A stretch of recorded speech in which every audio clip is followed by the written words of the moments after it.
where you have a niche C-suite top-level audience, the advertisers will always follow that particular audience, and whether that's across print, across magazines, we have a magazine stable which includes the How to Spend It magazine, or indeed whether it's online, and now more and more, if you wish, across mobile devices as well, the iPad being a good example, but there's an awful lot more mobile coming down the track, and actually also as well in terms of conferences. We have a burgeoning, a developing global conference business.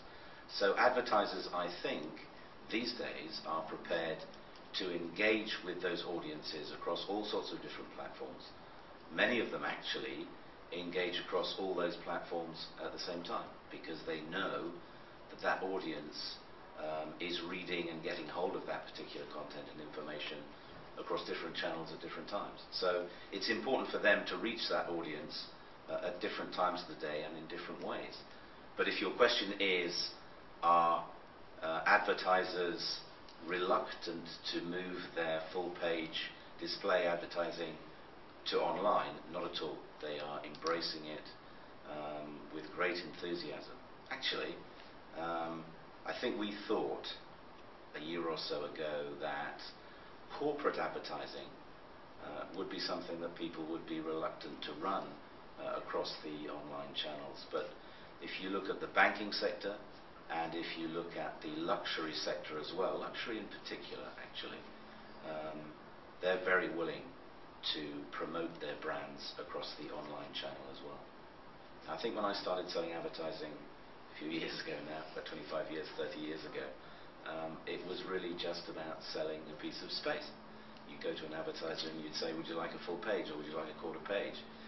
These days, what we like to do is to act as a marketing partner, and consequently actually the dialogue with the advertiser is far more intense and much more of a partnership, if you will.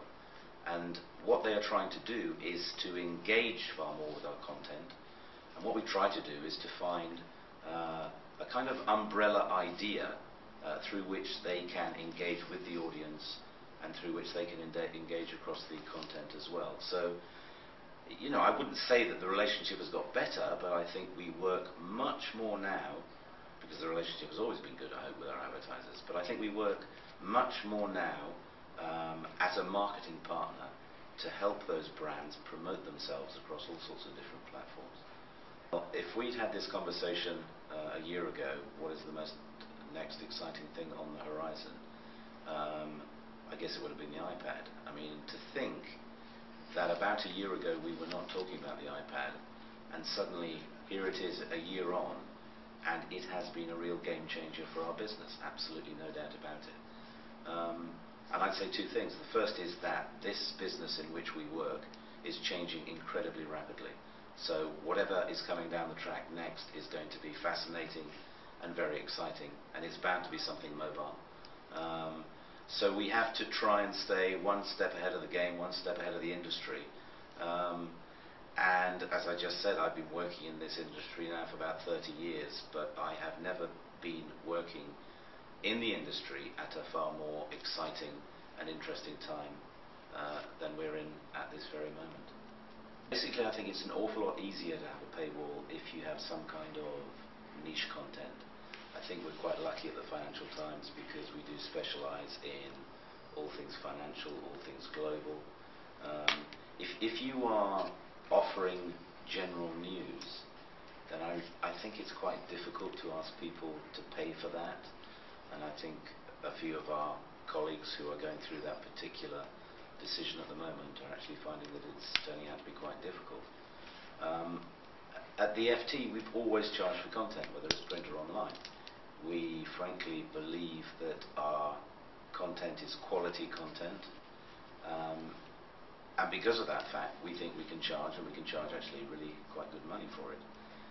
Over the last 2 years, it's true to say that we've increased our cover price by about 200–250%. So where we come from where this is concerned is that yes, content is valuable, you should charge for it, but it does so happen that it's an awful lot easier if you have some kind of niche content.